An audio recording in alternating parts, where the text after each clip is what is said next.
À, cho ăn hai tay hả? Hai muỗng luôn hả? Ăn chưa? Lấy muỗng, bỏ vô dâu. Ăn, giỏi.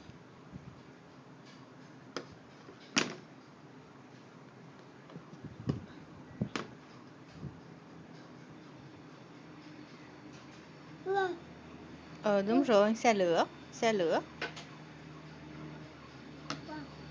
Xe lửa đúng rồi.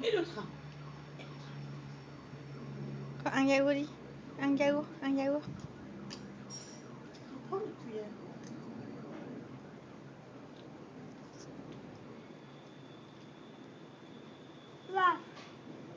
Xe lửa. Ấy. Bỏ vô su su.